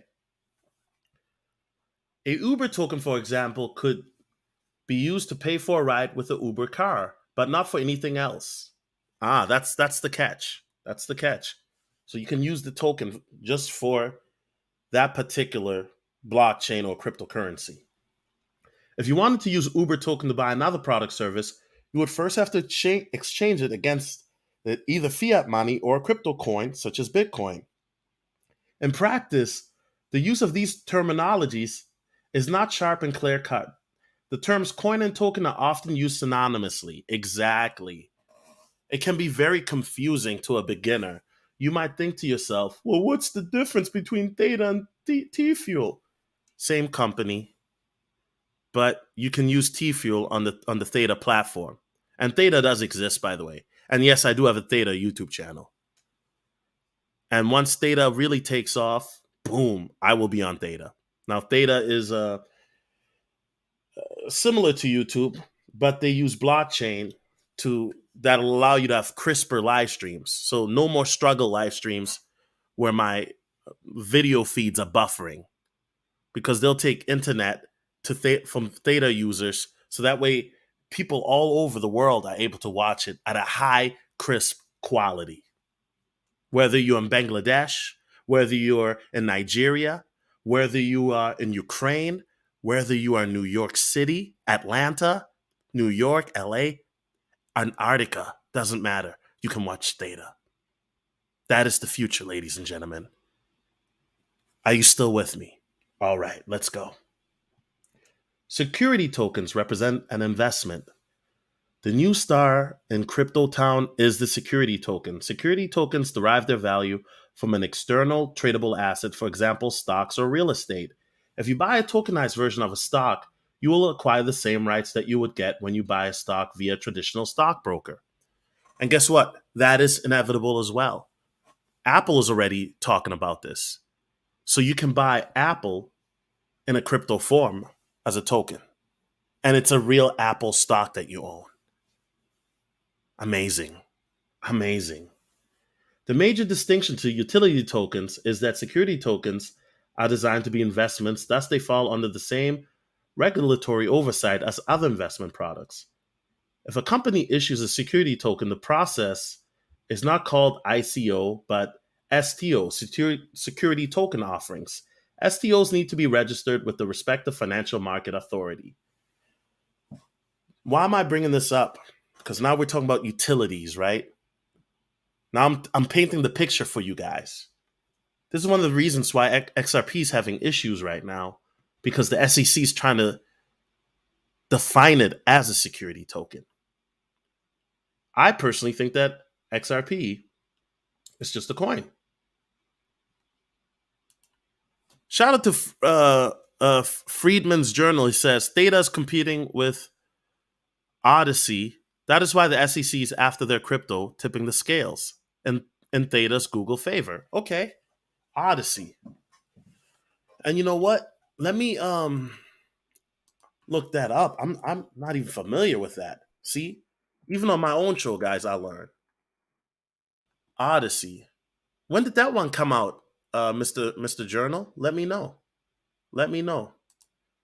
Six Sound says crypto definitely gonna change gaming. Oh yeah, it already is doing that. Look at what's going on with these NFT games. And we're gonna talk about more of that soon, guys. I have 5 different videos that I'm working on, PowerPoints, different presentations, different concepts. Some of them I'm putting the finishing touches on. Some of them I'm just working on the outlines. You guys are going to see a lot of crypto content coming from me within the next few months, as I said. I wake, I sleep, I breathe, I eat crypto. That's facts. You guys don't understand. Like the last year, it's become an obsession, but in a good way. I've really immersed myself in this. I really live this because this is the future. And if you're watching this right now, you are a trendsetter. Make no mistake about it. I remember as a little kid, I always envisioned to myself what it'd be like to travel ahead in time and then come back and tell myself, hey, do this, do that.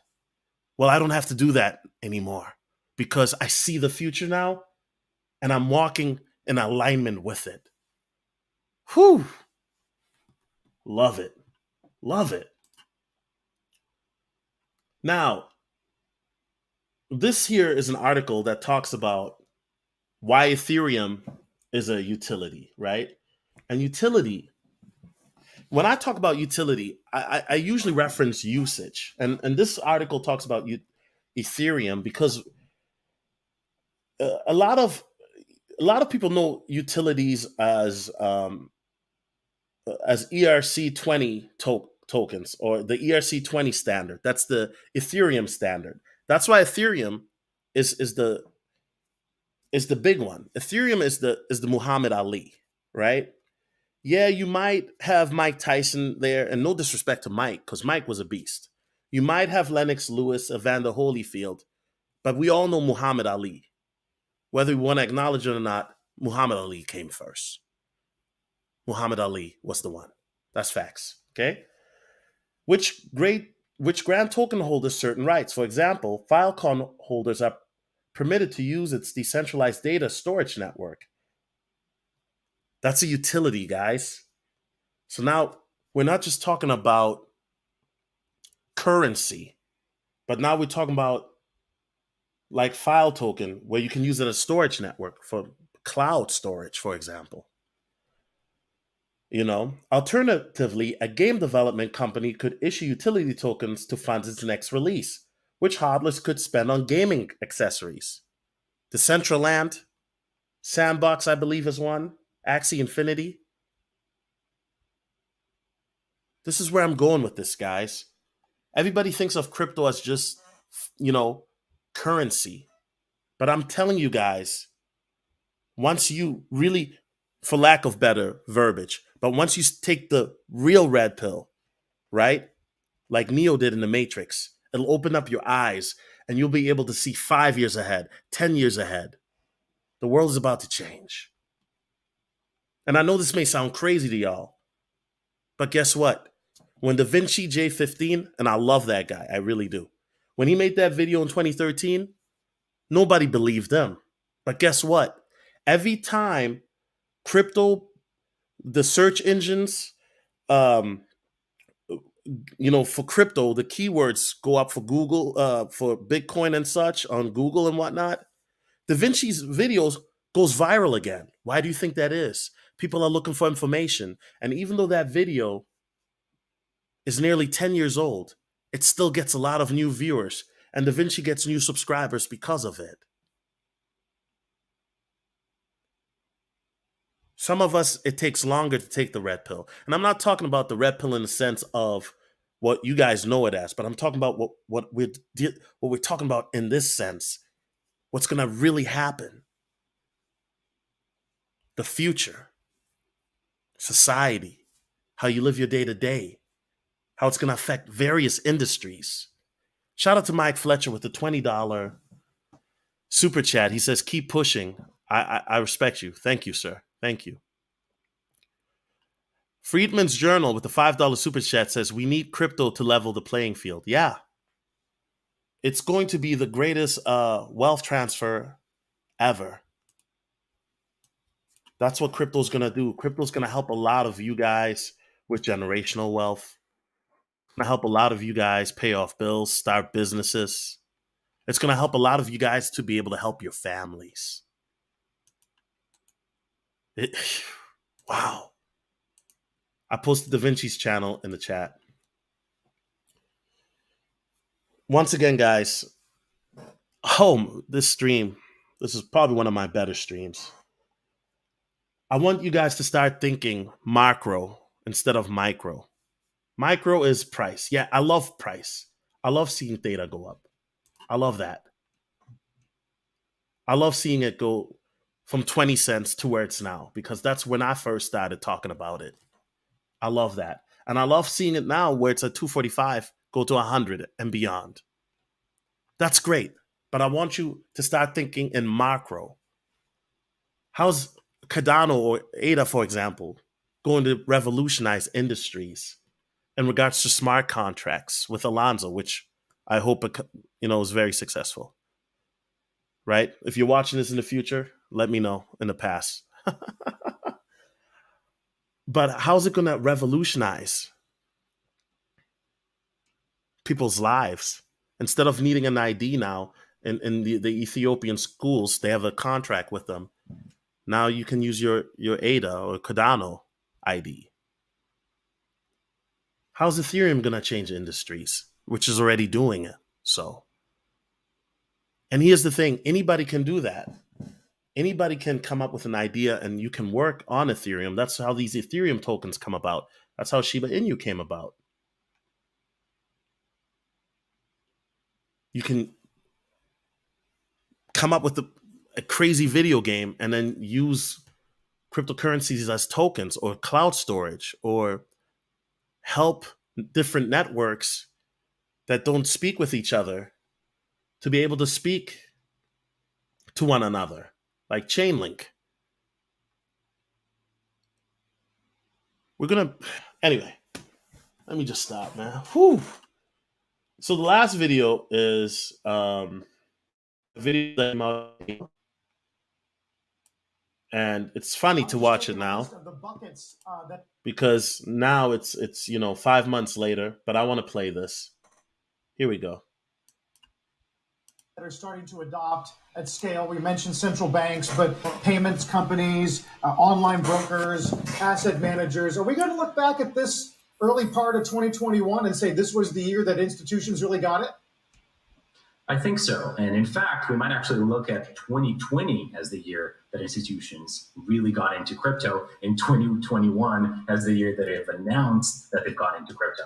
Because announcements like Goldman coming back in a very meaningful way into crypto, announcements just as the one that was this week with Visa's partnership with Anchorage, they've been worked on for a long, long time. And so they are being announced now, but they've been in actual progress for all of 2020. So 2020 has definitely been the year of institutions and very different. You guys see that? Let's just go back. Visa, check. Square, right? Cash App. What else does Square own? Because I know Cash App is like a subsidiary. Check. Tesla. Well, we already know. Muskrat. Shout out to Elon Musk. PayPal. Goldman Sachs. JP Morgan. Microsoft. Amazon. They're looking to hire a blockchain specialist. Walmart the same. Innovation is inevitable. Blockchain is inevitable. Cryptocurrency is inevitable. Are you guys still following me? Let's go.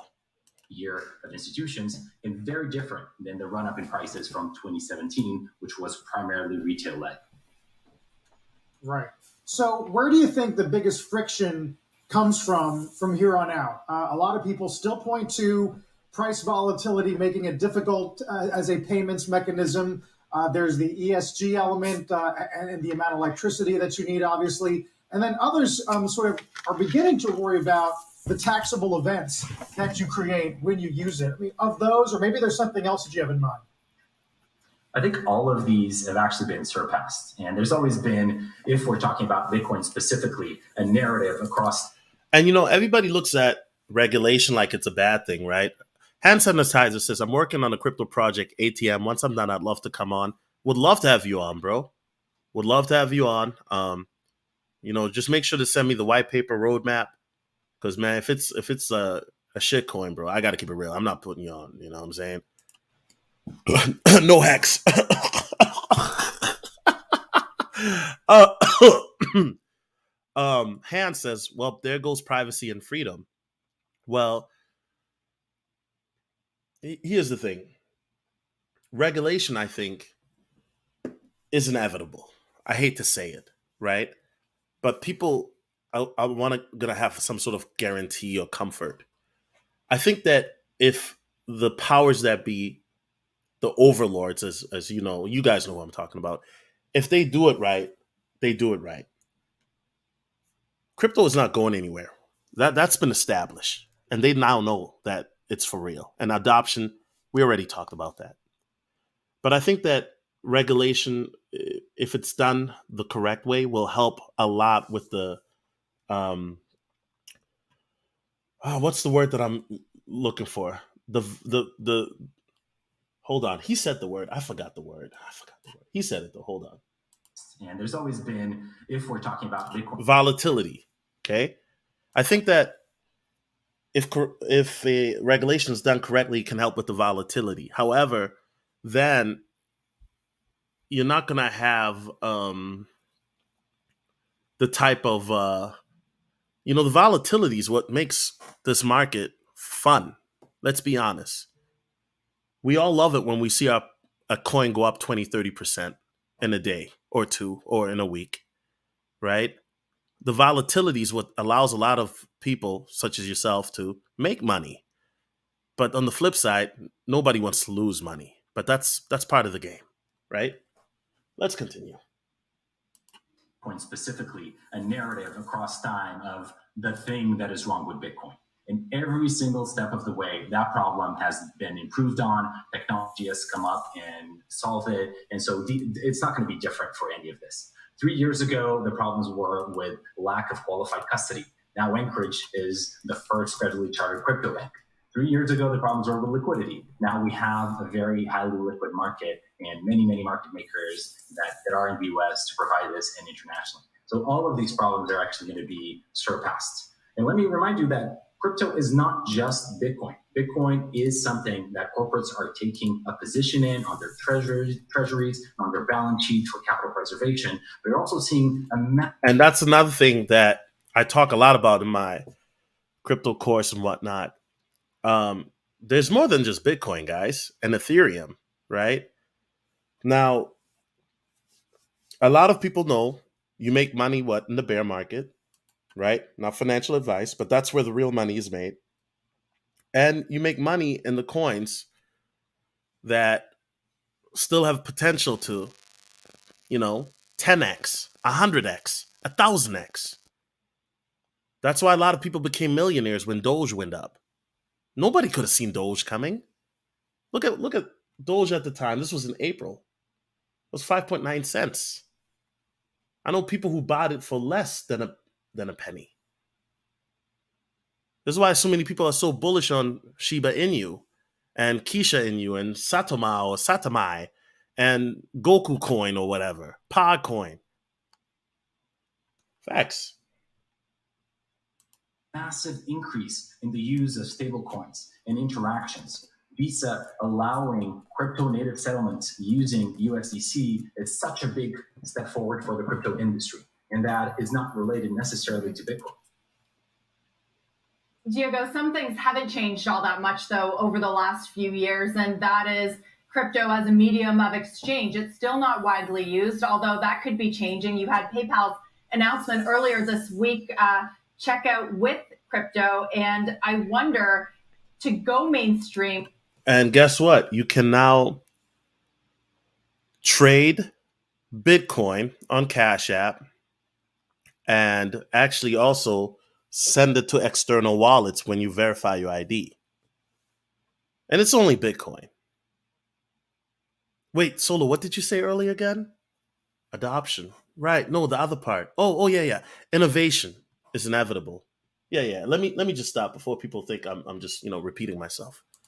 does it need to be used as a medium of exchange as well? And, aren't they kind of at conflict with each other? If you think that Bitcoin or other cryptos are going to continue to go up, why would you want to use it in the first place? So does it have to be one or the other, a store of value or a medium of exchange?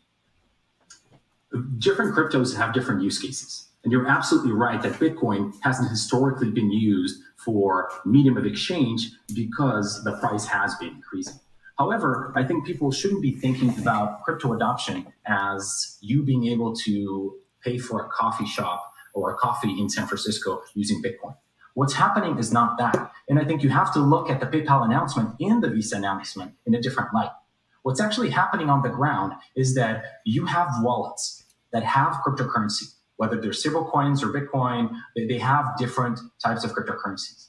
And the mechanism of acceptance is your PayPal account or your Visa credential. You are still tapping your Visa card on the Square terminal to pay for your coffee.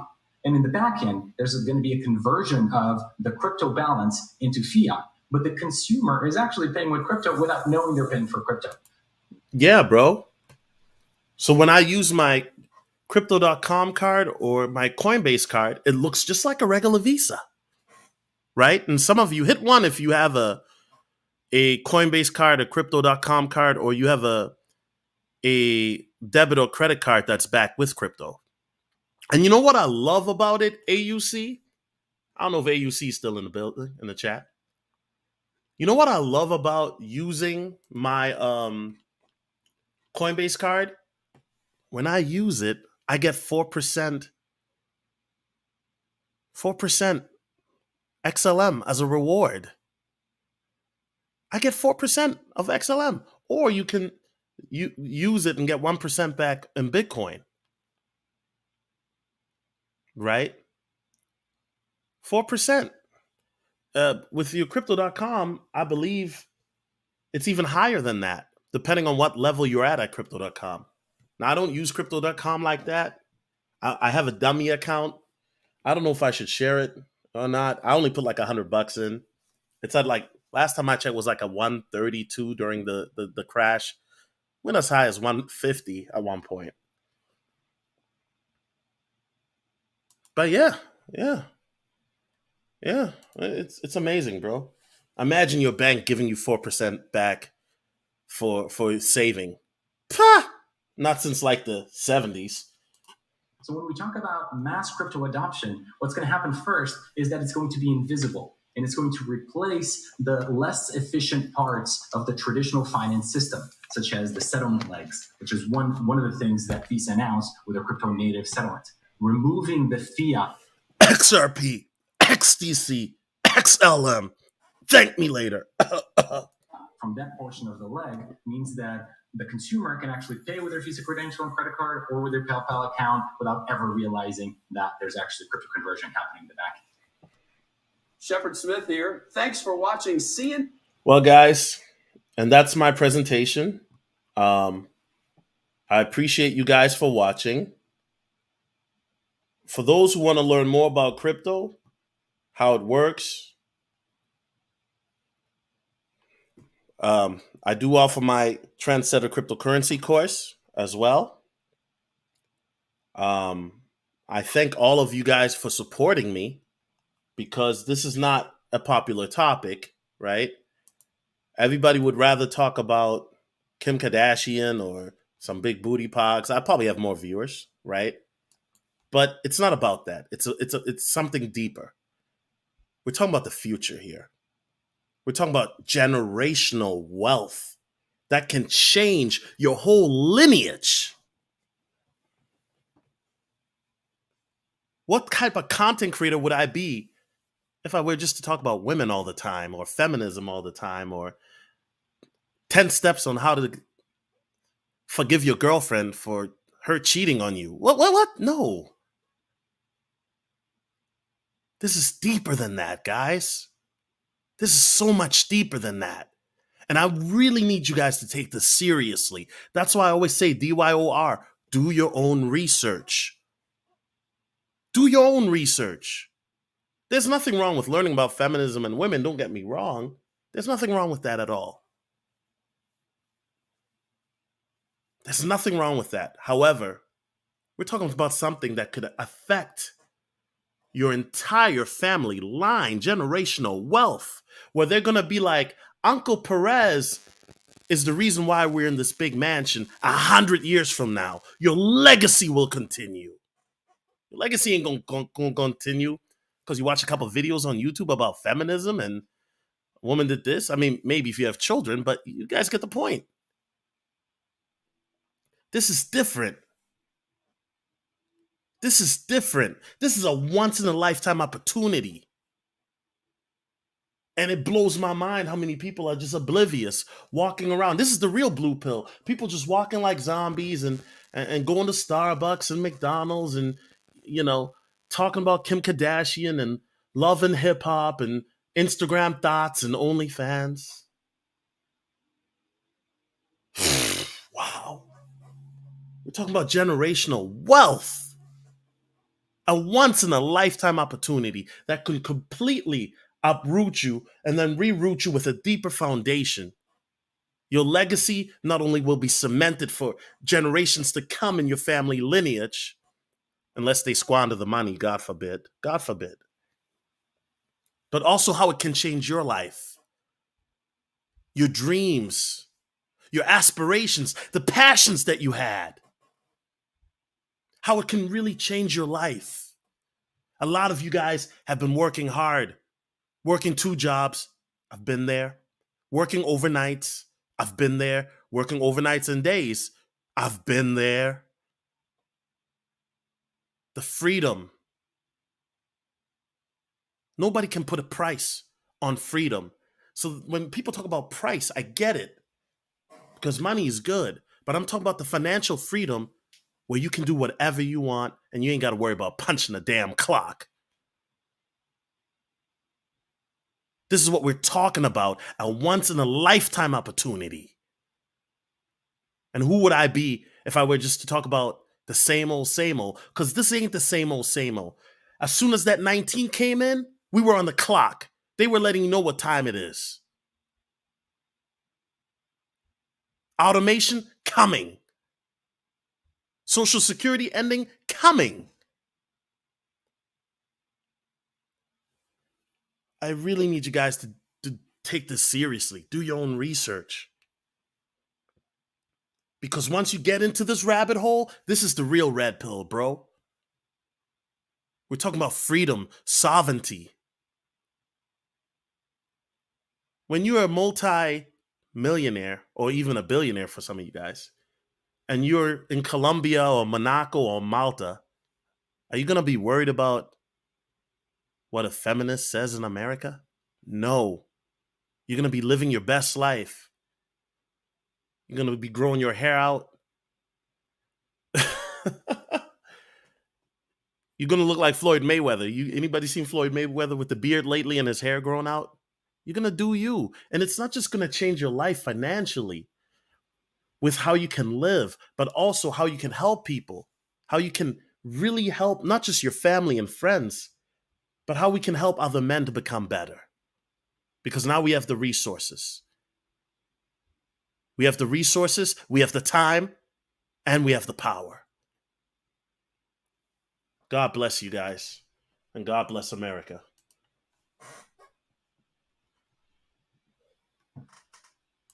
Right now, today's the official launch of the Trendsetter cryptocurrency course. But before we get into that, let's talk about where the market is right now.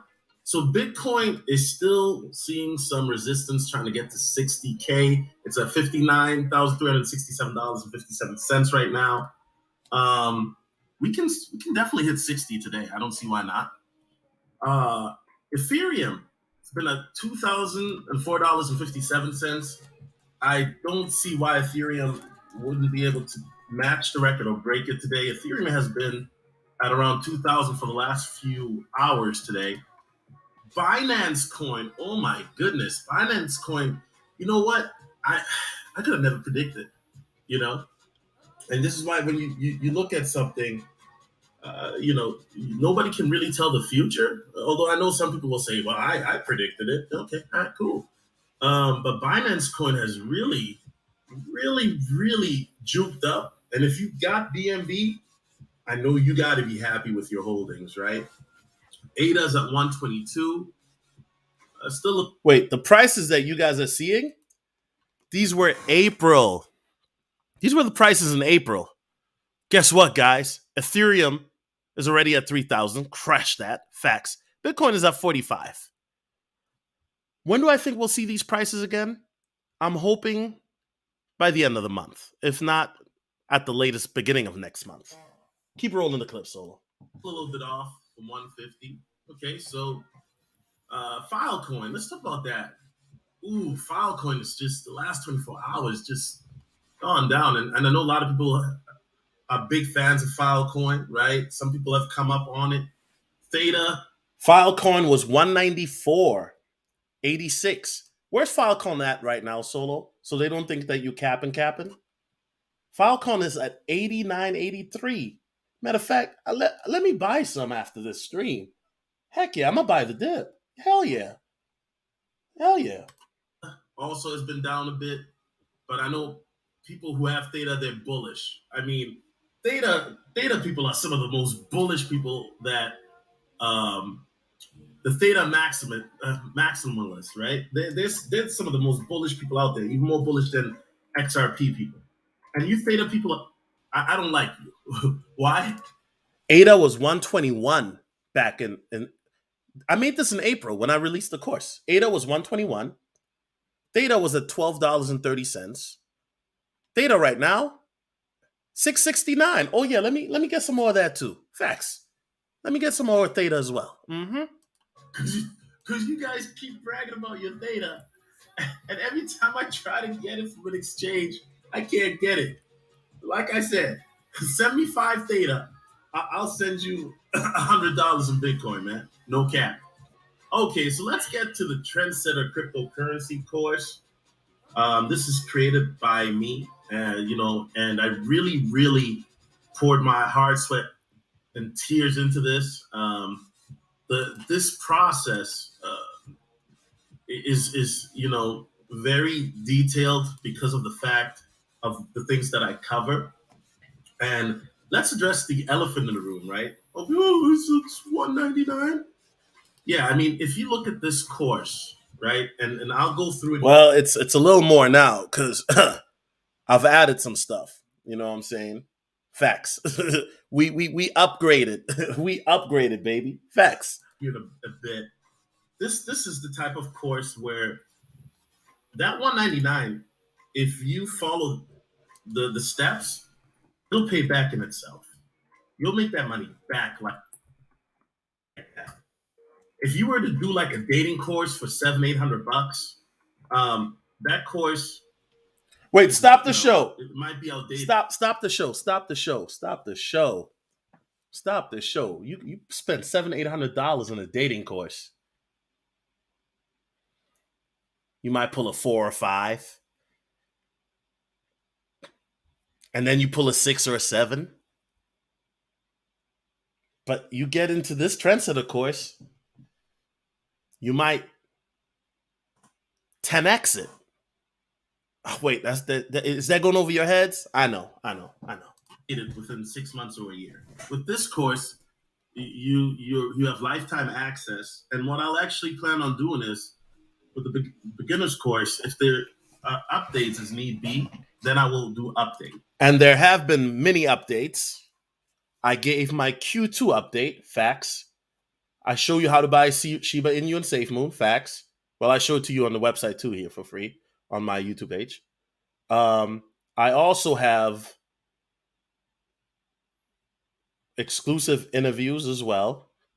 And I have a Q2 update that I didn't post on YouTube, a latter version, and I will have a Q4 update for coins that I'm looking at. And those are going to be both low cap coins and medium cap, as well as high cap. I'm going to do all of them. So I'm going to probably have about 15 to 20 different coins. And some of these coins I haven't even shared on my YouTube channel. Share them on Patreon too, if you want to check out the Patreon, for sure. So this is the type of course that for that price, it's a small investment towards your future, which will pay back in itself. And if you talk to anybody that has dealt with me regarding crypto or heard about cryptocurrency because of me, they will tell you what Solo is telling you is right. It'll pay back in itself. So what's included? How to research potential coins, how to get cryptocurrency, how to... Okay, so let me stop it right there. Because honestly, I just wanted to show the prices initially. But yeah, how to research potential coins so you don't get into an ish coin, how to get crypto, show you how to buy from the exchanges, straight from the mud, no pictures. I show you how to do it step by step. How to exchange crypto, show you how to do it step by step. Show you how to use various different exchanges. Interview with my mentor, Ian Bellina, multimillionaire, right? Like I said, I've got an updated, I show you how to set up your Nano Ledger S, your Trezor wallets. I show you how to do that step by step. I show you how to do that step by step from opening the package to putting your money in, step by step. Okay? 5 common cryptocurrency scams, the updated version, 2021 Q2 coins, Q4 coins are going to be coming. I know a lot of people wonder about that. That's me right there. For those who wonder what I look like, I've lost 20 pounds since that picture. Anyway, God bless you guys. This was a fun stream, and we out.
First nigga with the hatchback, I'm a trendsetter.